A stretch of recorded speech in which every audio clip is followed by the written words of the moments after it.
minutes.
Today is it's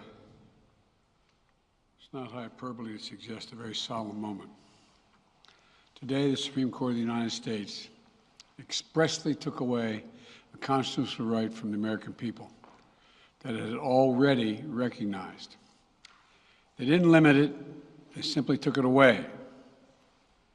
That's never been done to a right so important to so many Americans, but they did it. It's a sad day for the court and for the country. 50 years ago, Roe v. Wade was decided and has been the law of the land since then. This landmark case protected a woman's right to choose, her right to make intensely personal decisions with her doctor, free from the interference of politics. It reaffirmed basic principles of equality, that women have the power to control their own destiny, and it reinforced a fundamental right of privacy, the right of each of us to choose how to live our lives. Now, with Roe gone, let's be very clear. The health and life of women in this nation are now at risk. As chairman and ranking member of the Senate Judiciary Committee, as vice president and now as president of the United States, I've studied this case carefully. I've overseen more Supreme Court confirmations than anyone today, where this case was always discussed. I believe Roe v. Wade was the correct decision as a matter of constitutional law and application of the fundamental right to privacy and liberty in matters of family and personal autonomy. It was a decision on a complex matter that drew a careful balance between a woman's right to choose earlier in her pregnancy and the state's ability to regulate later in her pregnancy. A decision with broad national consensus that most Americans of faith and backgrounds found acceptable, and that have been the law of the land for most of the lifetime of Americans today. And it was a constitutional principle upheld by justices appointed by Democrat and Republican presidents alike. Roe v. Wade was a 7-2 decision, written by a justice appointed by a Republican president, Richard Nixon. In the 5 decades that followed Roe v. Wade, justices appointed by Republican presidents from Eisenhower, Nixon, and Reagan, George W. Bush, were among the justices who voted to uphold the principles set forth in Roe v. Wade. It was 3 justices named by one president, Donald Trump, who were the core of today's decision to upend the scales of justice and eliminate a fundamental right for women in this country. Make no mistake, this decision is a culmination of a deliberate effort over decades to upset the balance of our law.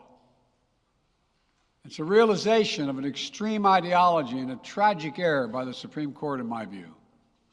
The court has done what it has never done before, expressly take away a constitutional right that is so fundamental to so many Americans that had already been recognized. The court's decision to do so will have real and immediate consequences.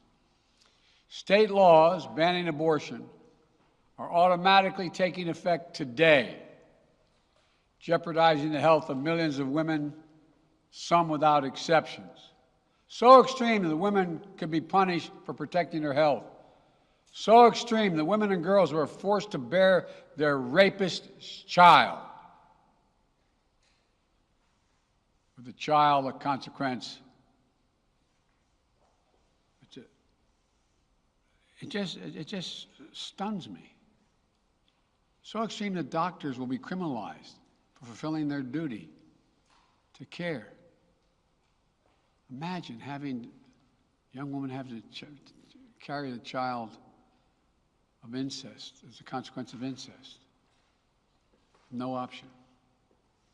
Too often the case, the poor women are going to be hit the hardest. It's cruel. In fact, the court laid out state laws criminalizing abortion that go back to the 1800s as rationale. The court literally taking America back 150 years. This is a sad day for the country, in my view. But it doesn't mean the fight's over.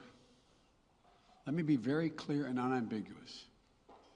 The only way we can secure a woman's right to choose, the balance that existed, is for Congress to restore the protections of Roe v. Wade as federal law.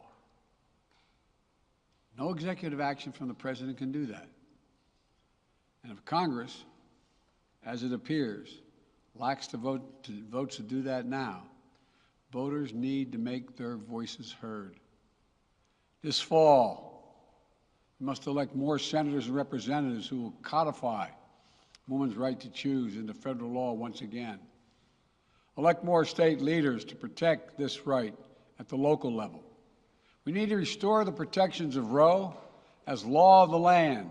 We need to elect officials who will do that.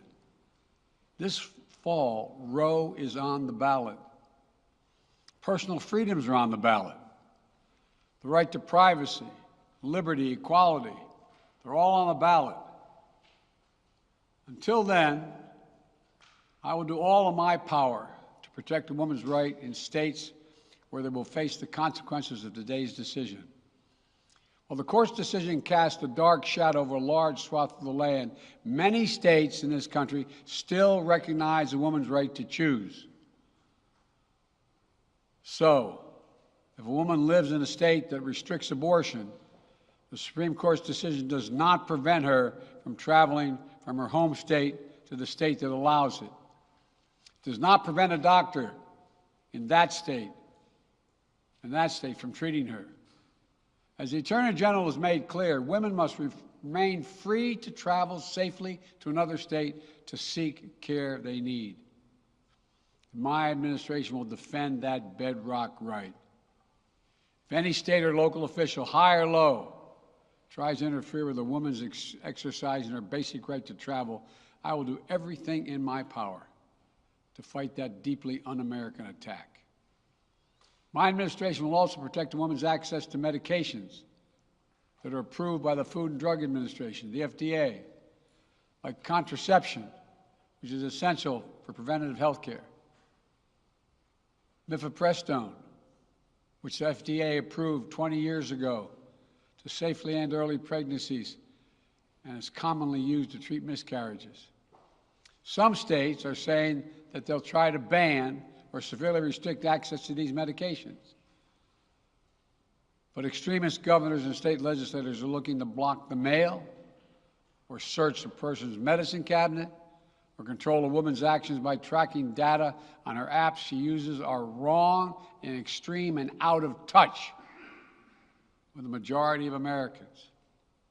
The American Medical Association, the American College of Obstetricians and Gynecologists wrote to me and Vice President Harris stressing that these laws are not based on evidence and asking us to act to protect access to care. They say by limiting access to these medicines, maternal mortality will climb in America. That's what they say. Today, I'm directing the Department of Health and Human Services to take steps to ensure these critical medications are available to the fullest extent possible.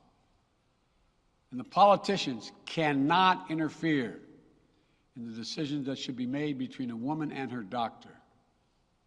And my administration will remain vigilant as the implications of this decision play out. I've warned about how this decision risks the broader right to privacy for everyone.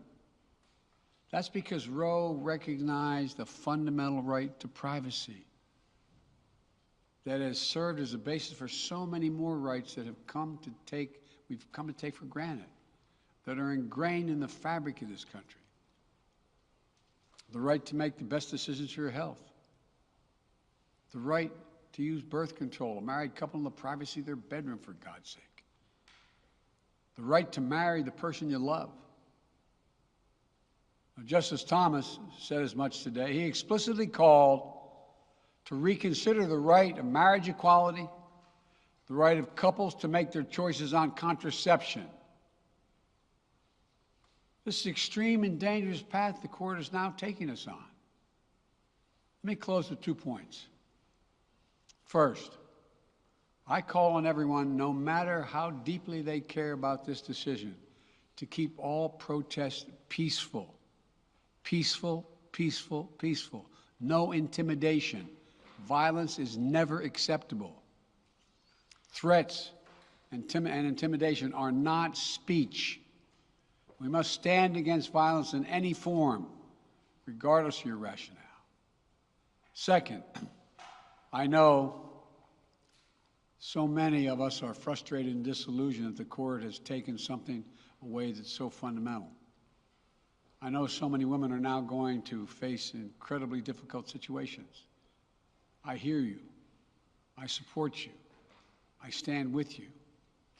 The consequences and the consensus of the American people, core principles of equality, liberty, dignity, and the stability of the rule of law demand that Roe should not have been overturned.